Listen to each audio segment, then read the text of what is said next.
What's up? I'm super happy to have you here for many reasons. Now it's been a year or almost. Yeah.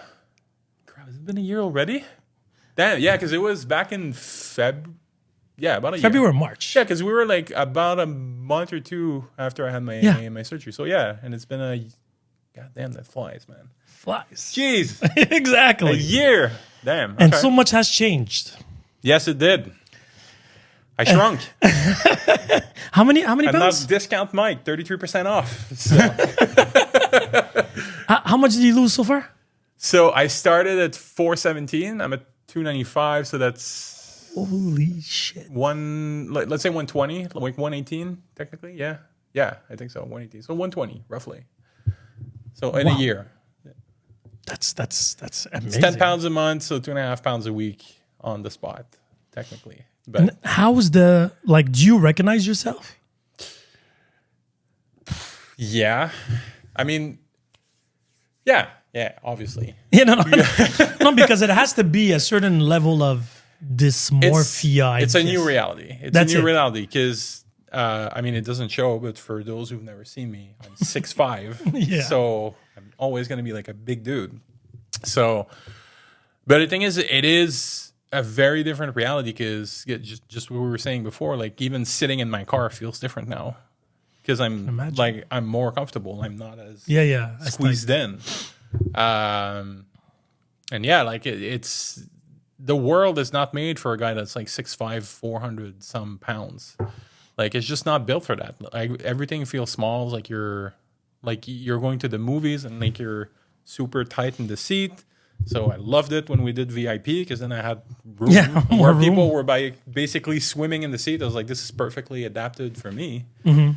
Because how was the airplanes and everything for you? Oh, dude, that's actually what broke me. That's literally like I went for work. My job, I had to travel quite a bit, and I went to the Philippines.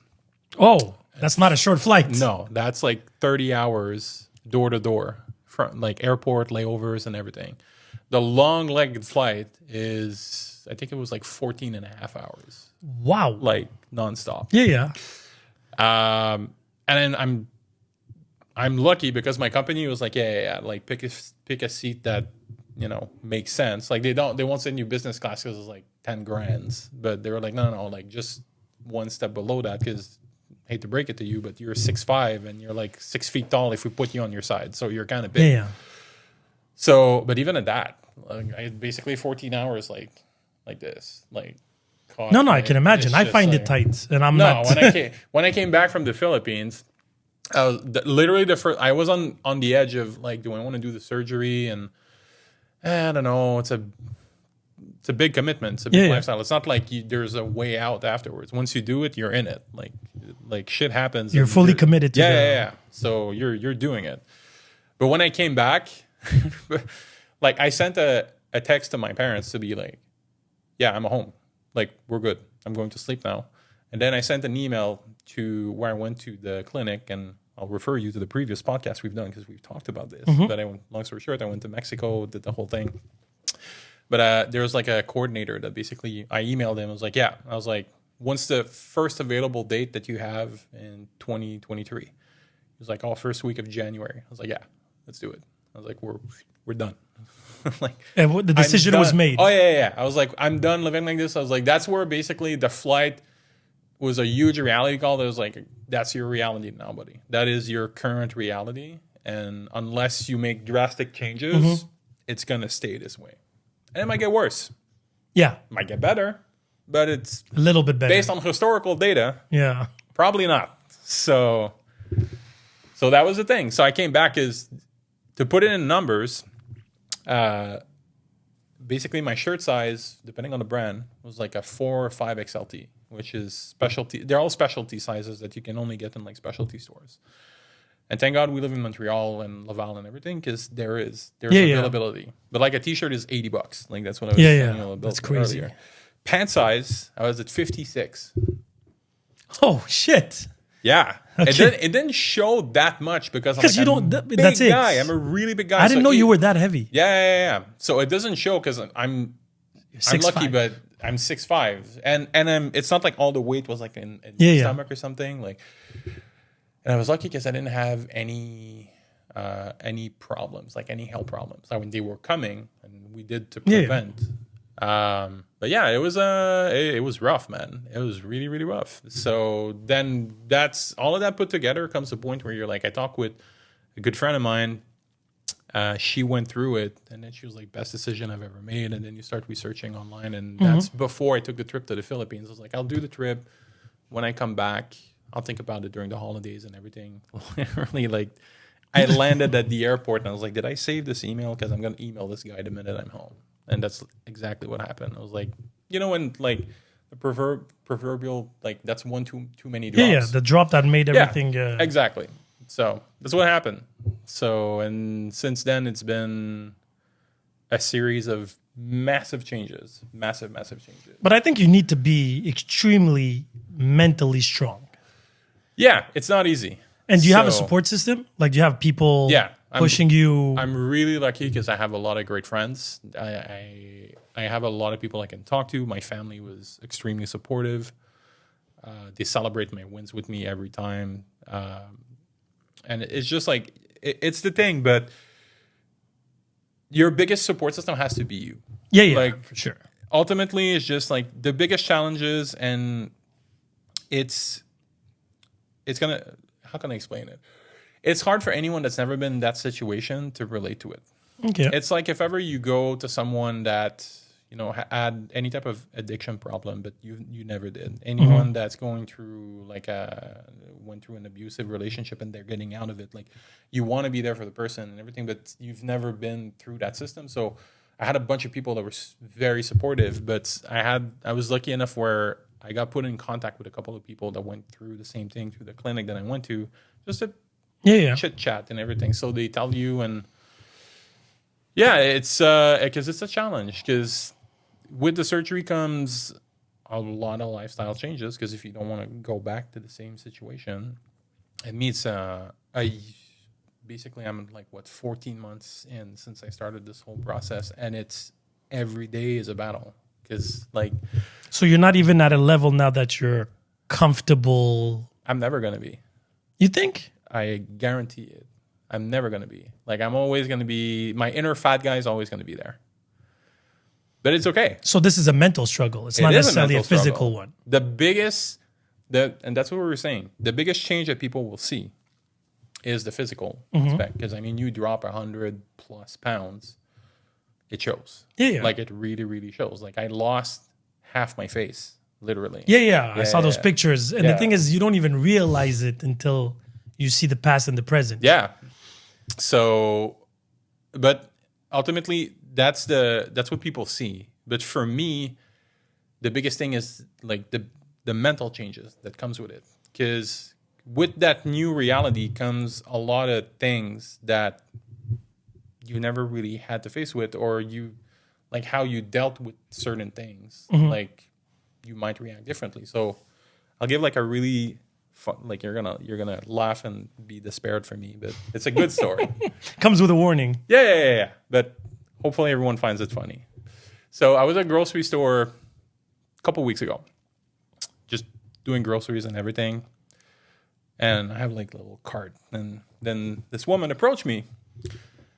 And she's like, oh, you groceries for your wife or your girlfriend? I was like, no, it's just for me. She's like, oh, cool. What are you making? I was like, oh, just like, vegetable soup and just meal prep for the week. She was like, oh, I like vegetable soup. I was like, okay, have a good day. And I just moved on. Yeah. Any sensible guy, and I see it in your eyes. Yeah, because I'm trying. Wow, opportunities missed much, buddy. That's what I was saying. I was like, what else did you want her to do? Some people pay services monthly to swipe right and find these opportunities. You just go to grocery store and it happens. But and she started straight off the bat. Is it for your girlfriend? That was just to be sure that she wasn't walking on. But that never happened to me before. So that's like an extreme version. Like, not that it happens every day, just, but it's a thing that it took me completely off guard, because this is something that never happened to me in my entire life. Did you go back That's what everybody wants to know. No, I realized it like So 10 minutes later. So and you then- lost the opportunity. It's Yeah, gone. 100%. Then could you imagine, like, I would have gone to the grocery store just like, oh, let me try to find the lady again, and then just say like, hey, I'm sorry because I'm stupid, but hi. So, That would be a crazy opening line, by the way. I'm sure it would work. well, see, you're the expert on that. I might call you later. I'm not the expert. I feel like women enjoy this genuine, spontaneous, and being able to make fun of yourself type of person. Yeah, that's And I think that would be probably part of your charm, and that would be kind of cute. Because if she actually had the courage to come and approach you, start with, and then you didn't realize it, then realize it later, and going back and see her, I'm like, listen, I'm super sorry. I'm a little bit dumb. This, and that. How would you like to go for coffee? Regardless if she says yes or no, that's an amazing story. yeah. It could have been. Yeah. We'll never know. Such a shame. Hey, but my initial thing is like, that's weird. There's nothing at height here that I can get for her. That's literally the first thing that I thought. Because that was my reality before. Yeah, but yeah. there's a lot of thing like just like buying clothes. I went to buy clothes at a specialty store recently, and it's like, ooh, it was like we might have a hard time finding you anything. I was like, at first I was like really offended. I was like, what the fuck is he talking about? He's like, yeah. He's like, you're kind of like in that range where you're a little too small for here and a little Too big for there. too big for there. So like, and they know me because I've been going there for a while. And then I was like, wow, this is the first time I've been told in my entire life that I'm too small for something. Interesting. I was like, I don't know what to react to that. This is like, Well, it's a good sign. it's a really good sign. That means progress is Yeah. in the right direction. But it's just they're weird stories, but it's just like it's stuff like that happens every day, and it's those stories are hilarious. But also those are the things that, for me, those are the first things that happen to me that feels good to an extent. Okay. That I feel comfortable with based off like either my physical appearance or like storyline. Because before that, for me, like a woman approaching me or getting hit on or like having to deal with buying regular clothing or something that's like everything was always like kind of like an exception, a special circumstances. Like I have to do it differently, or it's just like comes a point where all of these things that you do differently that are your regular thing. For me, one of the things is that they weigh heavy on you because you're like you don't like you can like you would go on a dating app and nothing. You would like buy the clothes and like you have to buy at the specialty store, which means you're special. So all of these you don't know. That's how they call this. The no, store? it's not. It's just Okay. like, but it's like a big and tall store or like hefty gentleman or whatever they want to call it. But it's just like there's always objectives. You're Yeah. always labeled to something. A reminder. It's a reminder. It's a constant reminder. And when you don't have a reminder, it's just things are not made for your size. So it's basically it's constantly with you. Yeah. So the biggest changes is just not having to deal with that anymore. And like as much as you want to be outside the box a little bit and you want to be unique and you want to be your own person, it's kind of cool to not have to worry about all of these things. Just like regular thing, like going to a restaurant is, oh man, will they have the chairs with the armrests? Because usually like this is tight and that might be embarrassing. It's crazy how like I'm not gonna say us regular people because that would be just stupid, but it's things that I never thought of. Yeah. You never think about these things. It's because you never have to deal with it. Yeah, but that's And what I'm saying, and that's it's the thing, reality. It's totally normal.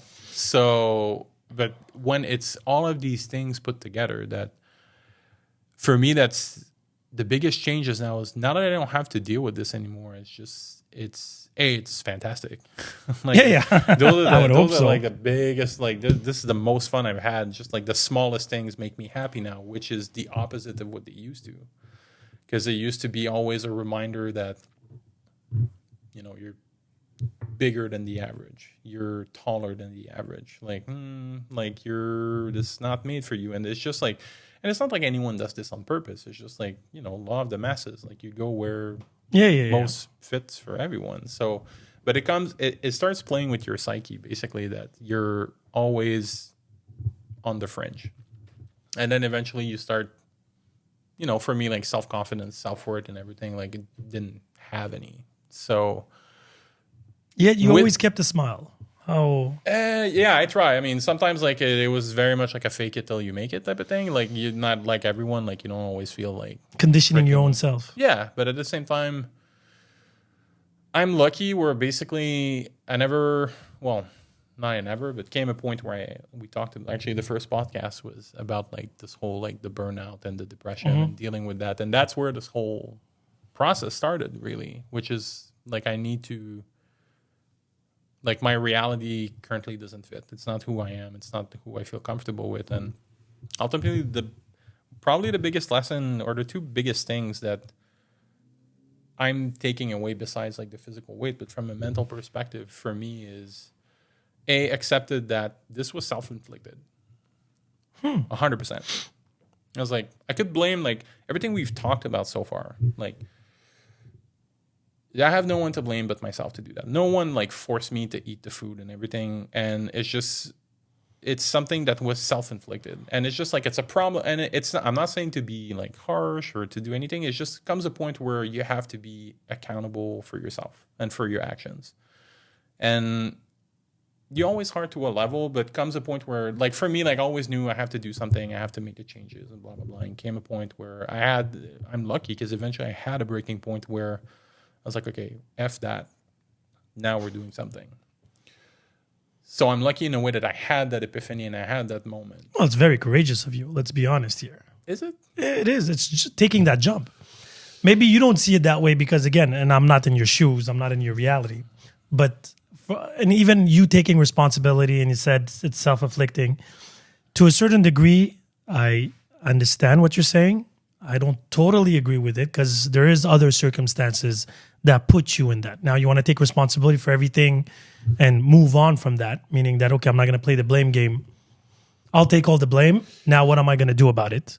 And that's where the courage comes into play because you decided to like, okay, I'm not going to start pointing fingers. It's because of you or because of this situation or because of that.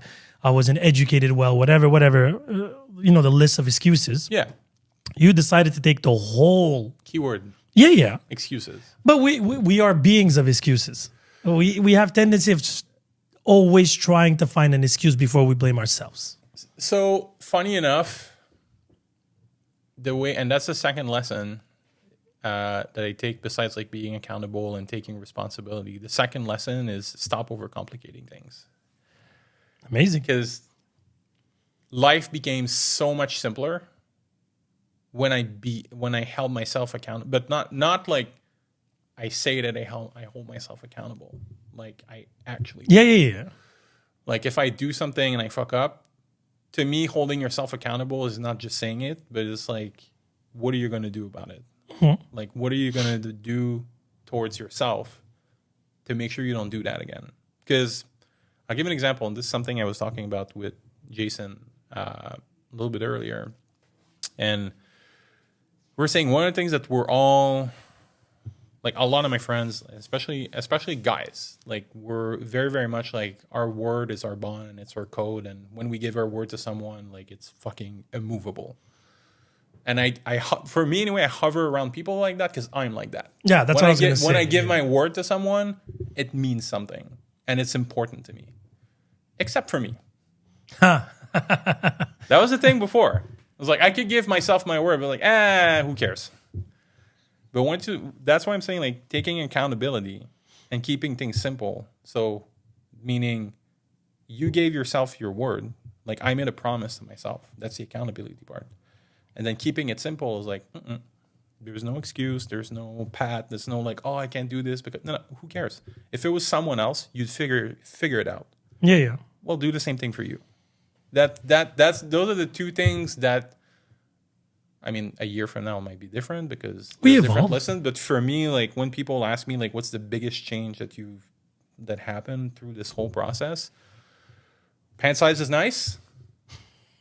Feeling comfortable and taking accountability and not like bashing yourself like to the ground whenever you do something that, oh, I wasn't supposed to do that. Or for me, it's like, I don't know, like I ate like a piece of cake or I went off diet for a couple weeks, not a couple weeks, but a couple of days, but I didn't go to the gym or like it used to be something that I would feel like super guilty about. And just because like I knew I wanted to change the situation, it's like, oh, I gave up on myself. And then that just ballooned on, I'm giving up on my entire life because you're. Yeah, the guilt trip. Yeah, exactly. Now it's just, okay, let's just like compartmentalize everything. It's just, no, God, you didn't go to the gym. Okay, what are you going to do about it? Well, we'll go tomorrow. Okay, but if you're going to say you tomorrow, like you're fucking going. Like if you have other things, cancel or push them out or manage your stuff. How's your consistency? I can't even say the word, but you know what I mean. Consistency going when it comes to diet, training, and everything. It's good. I'm lucky because I found a trainer that helped me. His name is Lyle. Shout out Lyle. Huge help. Because it's I knew nothing about training, diet, meal plan. Like so, he does everything. He does everything for me. But the more important thing that he does for me is that whenever I meet with him, whenever I talk with him, is that he does it not just to like, okay, here's what you're paying, do that. He's like, okay, we're doing this because of this. So there's a bit of explanation. There's a lot of education. Education. Well said. Yeah. So that eventually I won't need him. Like if ever I want to change where I'm, like I don't know, for whatever reason I want to be on the cover of GQ or whatever, then yeah, okay, it would be completely different. But my personal goal and the goals that we work together, they're just like, okay, we just want to like do healthier lifestyle. We want to be like, build muscle so that I can grow older, longer, healthier. That's it. That there's no like miracle thing. And he helps me through that. So because of that, I had like, it's important to have like a good framework. And that's one of the things is like, I don't know shit. Like you could have pieced together, go on YouTube and everything, but yeah. You'll get the results with But now you're investing on you. So it's part of the investment. Yeah. And it's almost like taking a bet on yourself as well. So, because it's just like I've never been in this situation. I have no idea. From now on, I have no idea what's possible. So all this is new. 100%. Everything is new right now. Like having these discussions, talking about these things. Actually, that's when we did the first podcast. Was after a conversation I had with like family, friends, and everything, where they were like, "Hey, you should talk about this stuff because it might connect with other people. Yeah. It might help." I was like, I'm a pretty private guy. Like, plus, who would want to hear from me? Like, who gives a shit? I admire the fact that you opened up, and especially the first subject was mostly depression, and all that imagery of self and expectation. Yeah. And then once you came back a second time, like it's funny how you grew with the pod. Yeah, it's like a trilogy, basically. We're closing the trilogy today, Sid, which is basically pretty much. But anyway, I'm still hoping to get you again on the pod. But it's funny because we can actually. The only thing that I'm sad about was those two first pods weren't filmed. Yeah, there's pictures. Yeah, because that would have been interesting. Yeah, doing an edit of videos of you before. Do like the morph. Yeah, that's it, literally. Because people have to understand that your journey is yours. It wasn't easy. No. But you did make it sound effortless, strangely enough. And I know it wasn't. No. You just came very self-aware about it. And you're like, this is my reality. Yeah. These are the cards that I was dealt. And now this is how I'm going to play them. I'm going to do my best. And that's good. Like, again, I admire people like you because I've never been in your situation where I was really in an extreme opposite. I was always average in everything. Always average. Pretty sure there's a couple of people that would disagree with you. No, but it's okay. But I'm average height, average size, average everything. Like, I'm nothing in extremes. Like, I have short friends. I have tall friends. Yeah. I have big friends, skinny friends. But you know what? It doesn't matter. No, for sure not. It really doesn't matter. But my struggles where I relate a lot to you is it's easier to help others than to help yourself. Oh, dude, 100%. The only thing that helped me lately help myself was my son. Because he's going on his athletic journey. He wants to be at his optimal health and he's turning 14. So I tell him what to do, and he sometimes get lazy and here and there. So I was like, you know what? The best example I could give him is do it with him. Yeah, it is. So, It is, that's man. why I have the jug of water and the whole thing. We're doing it together. We send pictures all day, like, okay, where Nice. you at and stuff like that. He does his push-ups, setups. So I'm going to start taking him to the gym this summer, officially starting the gym with me. Cool. I have difficulty taking my ass to the gym because I hate the gym. I hate it with a passion. Like, give me sports. Why do you hate it? Just out of curiosity. So, very simple. I was raised and born doing sports. Okay. Team sports, single sports, whatever. There was always a purpose and cause to everything I did. Going to the gym, as much as there is a purpose, long term, it's not immediate, it's not reactive right away. Like running on a treadmill for me is the most, for me, It's boring. I cannot, because me, I have to put logic to it. It has to come within, like running to go nowhere. You need context. Exactly. Yeah, you need context. Like, give me a ball to and run after. do Tangible, something. tangible goal. Exactly. Yeah. So I don't do cardio anyway when I go to the gym because I do cardio in my sports training 2-3 times a week. So that's not a problem. Going to the gym, when people say, oh, that, gives you that mental thing and whatever, that is true to a certain degree, but I have other outlets for that. So the gym is not my number one. Yeah. And I like to train alone. I don't like to do the social thing. Like I had this conversation with Jason when he Yeah, I can goes relate. in his group and they're all a bunch. I just have my music, go in and out, and I have to train in the morning. Because me, it's after, like, I have to go early in the morning before hitting work. It gives me good energy for work. And at night, I do my sports. It's good. I can't go to the gym at night. I tried. First, I hate waiting for machines.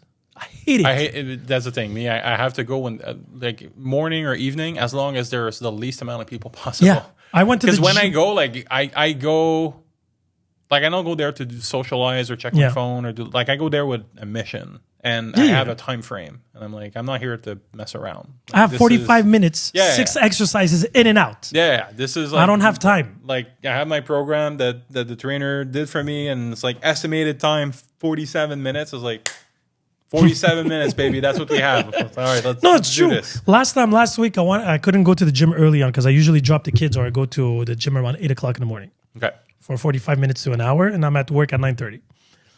Last week I couldn't, so I went to the gym around 1 o'clock in the afternoon, 2 o'clock. I walk in, there was so many people, I just walked back out. I was like, impossible. I can't. Yeah. I yeah. cannot. Yeah. So I went home, I just did a couple of push-ups, chin-ups, and I was like, tomorrow's another day. Listen, at least you're doing something, and that's the most important part. Like it's not about always doing like the most efficient, the best thing.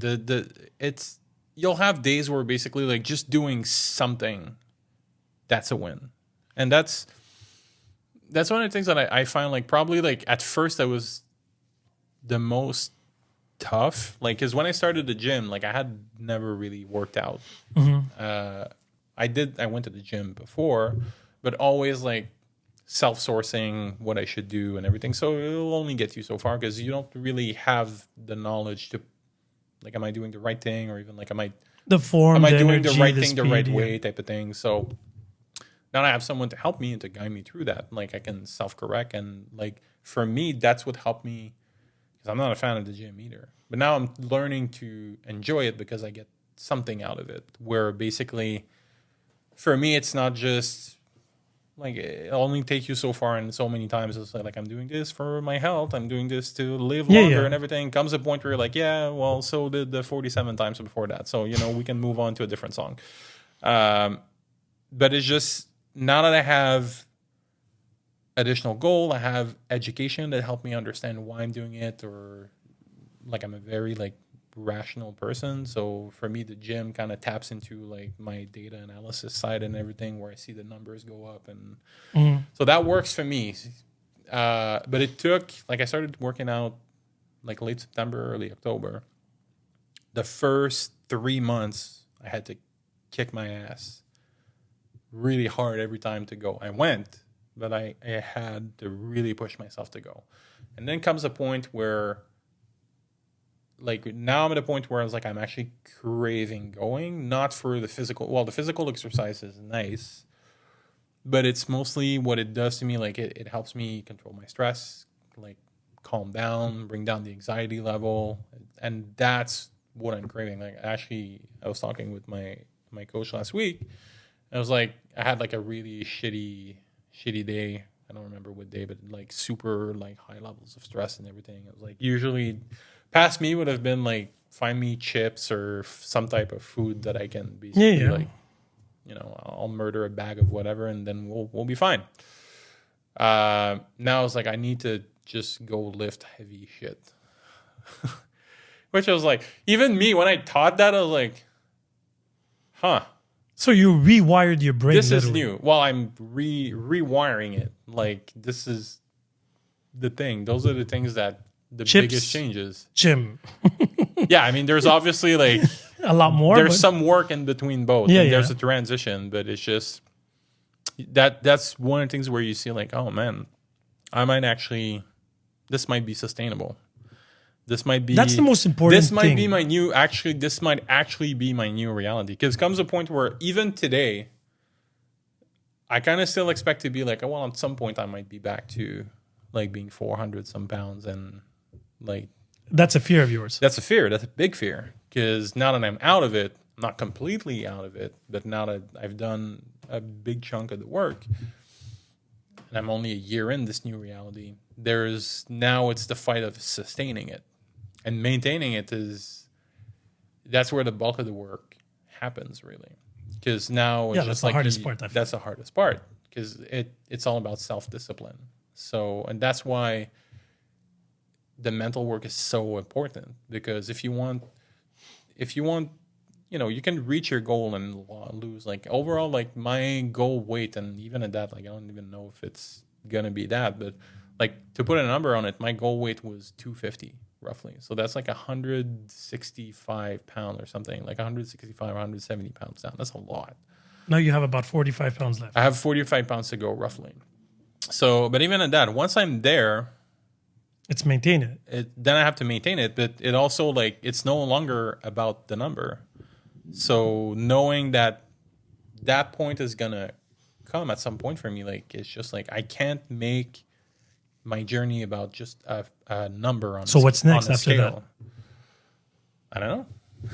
We'll see. Is it going to be like the looks? You want the six pack? You want pecs? No, it's never going to happen. First of all, because like I might have like loose skin, and like I don't like that's a point where I don't even know what my body's going to look like. How's that going so far? I'm lucky because I'm still big, so. Like I don't really have any loose skin anywhere. No, but that's what's amazing because technically you lost the biggest chunk so far. Yeah, I've lost the biggest chunk. Like my stomach is probably where I might have like to address something or to do like some type of cosmetic surgery to remove extra skin. I don't know. We'll see. It's not like I'm not aiming to have like the six pack and whatever like. What's your fat percentage when you started and what you are now? So when I started, it was like 49.7, I think is what we measured. So you were like literally half fat. Wow. Yeah. That is a lot, man. That's a lot. Humongous. Yeah. When you think about it in numbers, half of your body was fat. Yeah. And you're at how much now? 35. Let me see. Because we track these things. Yeah, I can imagine. 35. So 250. I'll say 35. 35. Okay, so 250 would put you around what number? Yeah, 34.9 actually. 34.9. Yeah. Okay, so that's 16%. Yeah. Around 250, what would that bring you about? I think we said like I'd be around. Our goal is to be around 25. So I don't even know. That's amazing. It's a good question. Like I don't even know what that's gonna be like. Because I think that's the most important number I find. Because you could lose weight. It's the fat percentage is very important, but it's also your muscle mass is very important. Yeah, but because that's the thing for me. That fat percentage, like I have, and again, like ask a professional for this. Like I'm going with what my trainer told me, but I'm like a body type where putting on muscles is relatively easy, but gaining fat is also easier. Yeah. So basically, you have to be careful, and that's why I'm always going to be like a big guy. Basically. No, but that's why I said at 250, regardless, you're going to be a big guy. Yeah. If you are able to drop around 22, 24%, clearly your mass, your muscle mass is going to be taking all the weight. because Yeah. you're a big guy. It can't be all bones. No, At that definitely not. point, your 'Cause- bone density has to be around what? At your height has to be around. Let me see. We keep track of these. Oh, you have all these Yeah. numbers. Okay, so lean body mass, which I think is the muscles, 192 pounds. Okay.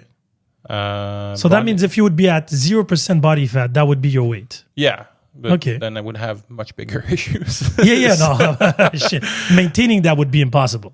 No, forget it. Exactly. No. Plus, it's not healthy. But No, I no, think for sure. like a healthy fat percentage for me would be like when I'm about,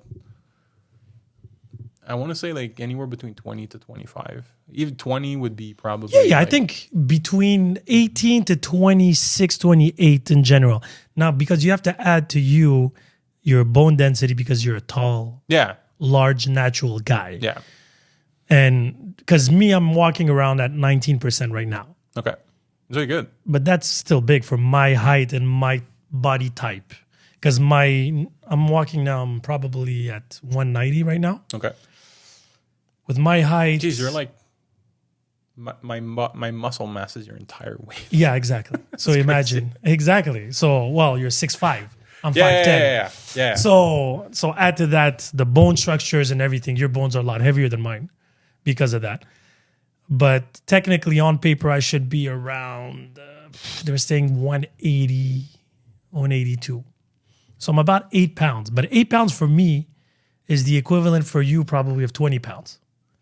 If you think about it. Could be. Yeah. Yeah, probably. because I don't know. the ratio of height. It's a percentage. Yeah, So, exactly. yeah. So an 8 pounds for me, I can lose them in literally a month.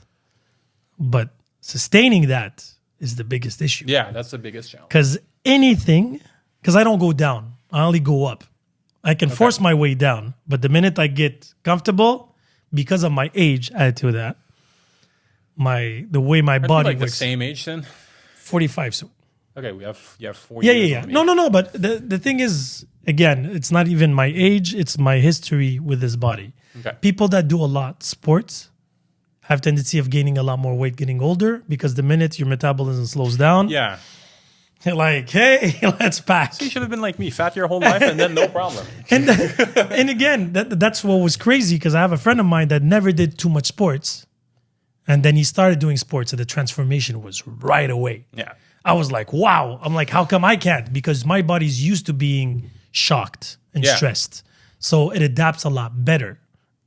But that's one of the things. Like for me, like this month, all of January, basically, I lost like a pound or 2. Okay. And body fat percentage stayed relatively the same. So I was talking with my trainer, like, hey, I was like, we're putting in all these efforts and it's not paying off. And that, Worked on your mental because you want to see the numbers. This is the first time since I had the surgery that there was like not really any progress for like a significant Yet you were amount of consistent. time. So it was like the first big challenge that I had where basically like the numbers stopped dropping. But as we were talking, and then I started like another changes now, like I pay it. I look at like I own a mirror now. I didn't own a mirror since I left. I haven't owned a mirror since I left my parents' house, and I was 22. Wow. So I didn't have a mirror because I didn't like looking at it. So now what do you see?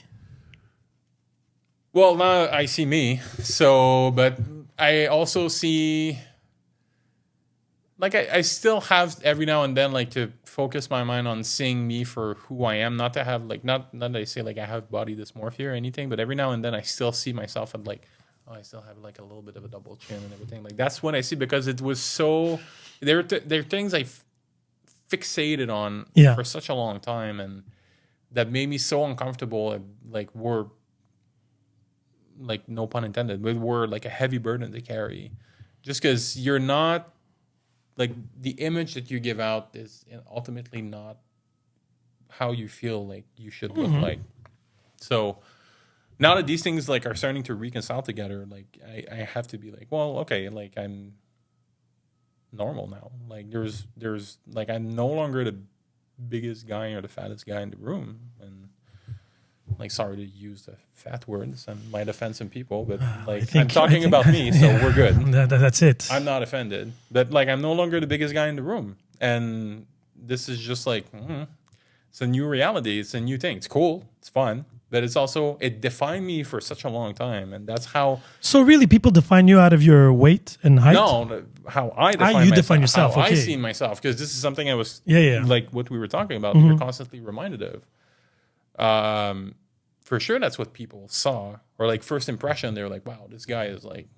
Not they didn't want to tell me like, "Wow, this guy's so overweight." It's just like, "Wow, that's a big person. Like he's really tall, he's really bulky." Yeah. But Because then it's again, a combination of everything in your that's case. the thing. But like people don't like they'll see you for once you start talking and you start Yeah, hanging for sure. out with them. People will see you for who you really are, and it's one of the things is that people. How can I say that? The people you're gonna keep around you are gonna care about who you are and what you're about a lot more than what you look like and what's your t-shirt size. So it's the same principle as when you graduate from school and you have your diploma. Like your first job where you have experience is where the diploma is the most value because that's what you bring to the table. But once you start gaining experience and everything, well, I mean, it's cool you have it, but really, like, can we talk about your achievements? Yeah. So, but that's something in my head that people went further than that. But to me, like, I always stayed to be like, oh, they see me as like their funny fat friend. That's how, because that's how I saw myself. Like, I That's didn't crazy, allow yeah. myself to go further than that because I was constantly reminded that that's what was my situation is that I had a weight problem. I was always the biggest guy in the room, and it's not on anyone around me that pushed down on me. It's not like the seats in my car that felt pretty tight. It's just those are just things that you have to learn to deal with. But it's just my reality before. It's just I never got over that, and that's what basically. That's why it was weighing so heavily on me, and to an extent, like stifled like my entire life completely. Like I missed like a ton of opportunity, or there was a lot of things that I could have done that I didn't. But it was like, that like like I might experience discomfort, or I might be uncomfortable, and that's the mental part that you have to be ready for that. Because now, So how do you prepare yourself for that? How did you prepare yourself for that? Because I don't think everybody has the tools or the backbone to be. you know what? I'm going to disagree with you on that. I think everyone does when they have to. Me, what I did, I went and had the surgery, and then I removed every option off the table but dealing with it. Is it a No, but that's amazing. is it the healthy way of doing it? But I don't know debatable. if it's I'm not saying it's the healthiest. It's your way, but there was a way. There was a way. I know a friend of mine that did the same operation as you. He was all about that life for the first year, a little bit maybe less. Yeah. And then just got mentally lazy, I guess. It was a lot easier being, not disciplined, not focused. It's easier. That's what I'm saying. way easier. So that's why I say not everybody has that mental strength of remaining focused. The way you talk about it and the way he talks about it. He talks about it, he's like, oh, worst case scenario, I'll do another one. I'm not saying it'll never happen, but the thing is But he already has I that don't option. But that's the thing. Me, I'm going to do everything in my power Not to. not to. Exactly. That's the point. That's the 'cause, difference like, of. I know what it is to be in that situation, and now I know what it is to not be in this situation. I'm going to let you take a wild guess which one is more enjoyable. No, but no, but that's why because But people. that's the thing. It's just like now that you have a taste of both, you have to look at things for what they are, and you have to look at things like being honest with yourself and being accountable with yourself. For me, where I'm at, and from what I understand and what I've learned, that's going to be the key to not go back to where I was, where it's basically like I did all these things. Ultimately, like I did all these things for me, purely for me.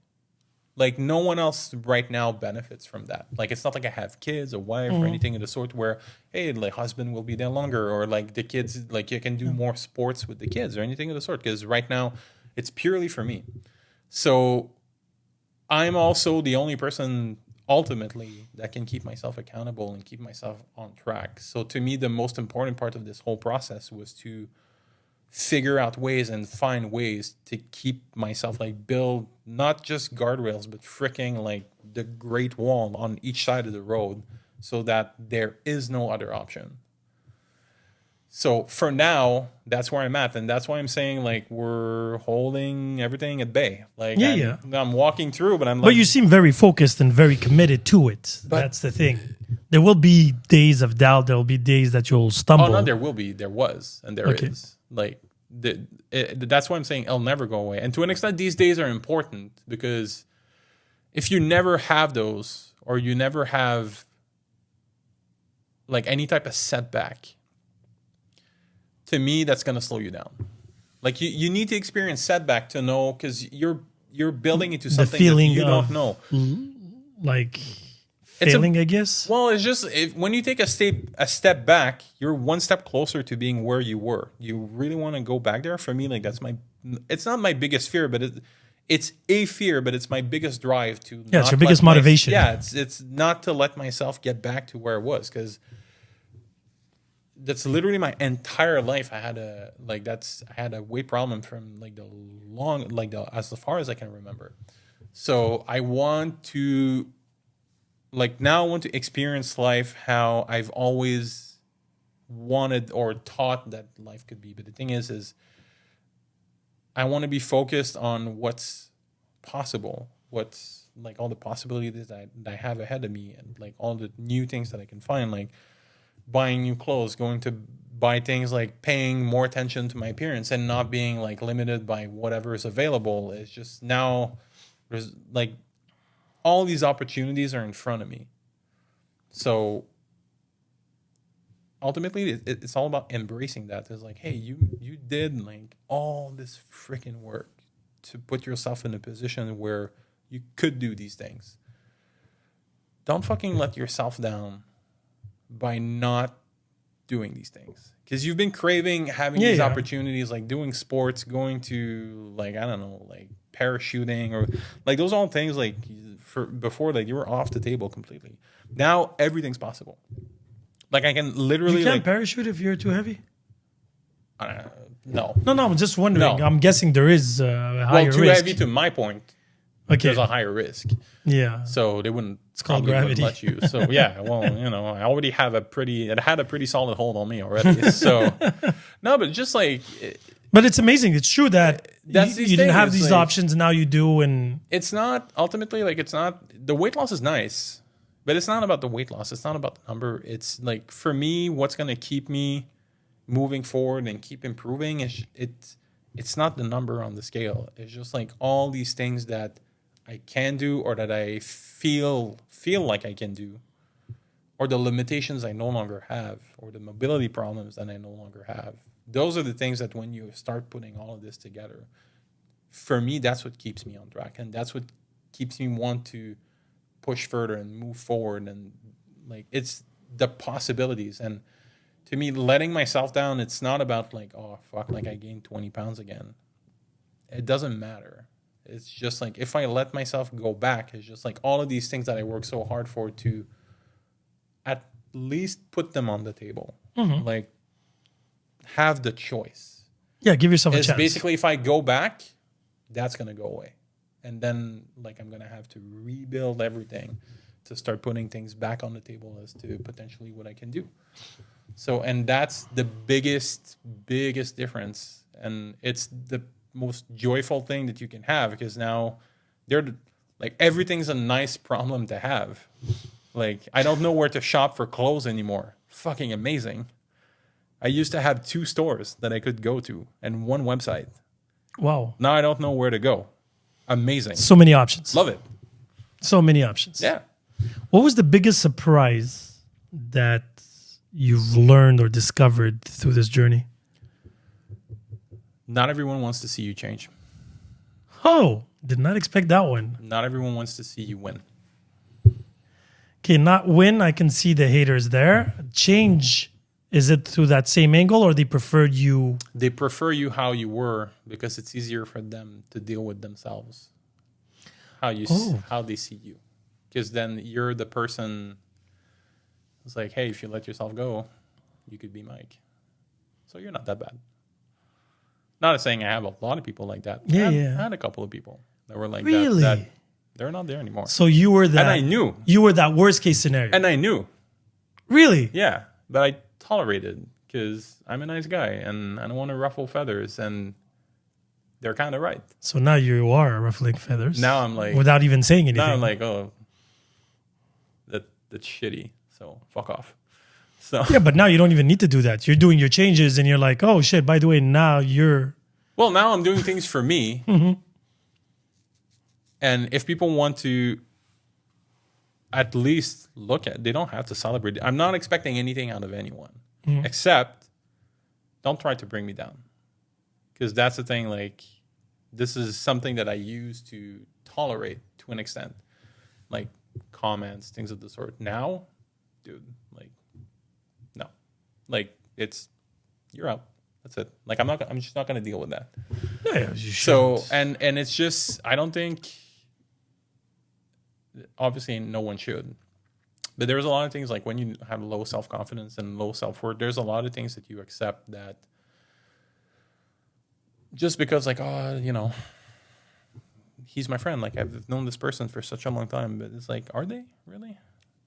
Really? It's sad and shitty. What's the positive that they bring to you? And then you start analyzing that and you're like, yeah, I mean, like, this feels like a one-way situation. And a one-way relationship, or I know I'm lucky that I'm very rich with people that are cheering for me, rooting for me, and celebrating my wins and keeping me accountable and keeping me like that That's are important. really, really helping me. I'm rich with friends that do that for me. So I'm blessed for that. But that's probably the biggest lesson is there's a lot of people that when I started standing up for myself and I started like pushing back a little bit, there's people that just basically they lost my number. And I was like, oh, this is interesting. They actually did you a favor. Yeah. They're much easier if they just eject themselves. Because then Exactly. Yeah. Like, Just I'm like, you're doing all the work. natural order to things. So but it is a thing that Surprised you. it surprised you because I never thought I had people like that around me. And then I found out like, yeah, maybe I had like one or two that they were seeing you a certain way and they were very comfortable into seeing you that way because when they compare themselves against you, they're like, well, he's sadder, more depressed and fatter than me. So I could do worse. So I'd be okay with that. But now that you're not that person anymore, and now you're celebrating their win. They take it personal. It's almost like I'm putting them in their face and be like, this is like... If I can do it, how come you're not Look at all doing the cool stuff that's happening to me that is not happening to you. But that's how they take it. But I'm like, to an extent, that's like, I feel bad for you. But at the same time, it's like, my whole mentality shift is like, what are you doing about it? Like, because I did something about it. If you want things to change, like, I was like, there were like millions of struggles, like micro struggles, like day to day. I was just like pushing myself to do things that I didn't want to do. Like that's basically like the entire year of this whole process was basically put myself in an uncomfortable situation about do things that I know next to nothing about, but pushing through and be like, no, this like this is, we're working towards a goal and we're working towards like a new life. And this is going to help. I don't know how, but this is the right thing to do, so we're doing it. Like this, but there's not everyone wants to see you do that, or not everyone like they would want to be able to do that, but they don't know how. Which is, But if they don't know how and they have the opportunity to know you, they can ask. but it's not. Which is the vast majority of people. I'm saying that they have an want to ask, but opportunity there's just- to have somebody that did it, But that you have is to doing be, it. But the thing is you have to be ready to hear it too. Like I was in a situation a couple of years ago where basically like even if someone would have told me, like let's say like I met me from 5 years ago, and then what I'm telling you today, like I would tell Mike, like I would hear the words, but I wouldn't hear. Yeah, the but message. there's a big difference here because you're putting in context that Mike of the past is not the one asking. You're the one just providing for free. Now I'm talking about people that feel they need to change, but they don't know or how. Yeah. So they want to go in the first. It's like you, when you decided that you wanted to change, you went and got informed on the methods and options that you had in front of you. You have to take the first step. Yeah, but that's what I'm saying. That's But the you have thing. to be willing for that first step. That's Some the thing. people are comfortable in their misery, and I get that. Mike of 5 years ago maybe was comfortable in the sense he was like, listen, this is life. I don't think I can do anything better. I defeated myself into it. Exactly. So there's a big difference if that old Mike comes up to you and is like, listen, I want to do a change too. I see that you succeeded. How did you do it? He's already doing the first step of informing himself. So when people criticize other people and they're like, oh, he's doing it and, how come I can't do it? They have this luxury of knowing somebody. Because if they come and see a guy like me that didn't go through this journey, I can give them what I know. Now, did I go through it personally? Do I have the experience? Not necessarily. Yeah. Right? I struggle with a couple of pounds. You, in your case, is actually the best of the best because you did it. You are doing it now. So it's pretty much a live window inside. As it happens. As it happens. Yeah. So I'm like, that's something amazing. And now they don't need to be necessarily to your extreme because you have a very specific body type. You're 6'5". Not everybody's 6'5". No. So regardless of height, gender, situation, you can find solutions. Your reality where you can train in the morning, them they can only train at night or maybe twice a week, whatever it is, there's always a reason not to do it. Yeah. But there's so many more options to do it. But ultimately, it kind of brings back to how we kicked off a conversation, which is ultimately is all about just do it. Just do something. And It sounds like Nike. Just do it. yeah. But it's a complicated topic with ultimately a very simple solution. Yeah. You just have to do something. And it doesn't have to be perfect. I always wanted to do things and then I would plan and everything. And then I would have the fear of failing the plan. And then that plan became just more became the cherry on the sundae where basically that's just going to be so many opportunities to fail. I'm not ready to deal with this. And then it's that cycle. And then eventually like I was saying, I came to a point where I was just you know what, let's just do it. But you said it at the beginning. We'll actually conclude on this for the pod. You literally said, keep it simple. It is. And it's just one step at a time. For anyone who's watching or hearing this, it's just don't wait for things to be perfect. Don't wait for things to be the right conditions. Just if you know you want to do something and you want to change something, just start doing changes. Just start making changes and embracing the changes. And then even if a small step forward beats the shit out of standing still. Well said. Thanks again, Mike. Always a pleasure. Me. It's honestly always a pleasure. It's refreshing. I feel like I'm lazy now. I have to step up. And anyway, we'll see you again. We'll see. For sure. We'll see where we're at in the journey. But now we have video, so now we're literally gonna see the. There's video proof of it. Exactly. It can be like a full diary. We can measure next time. Is he lying and everything? But no, it'll be fun. Thanks again. Good luck. Thank you. And on that note.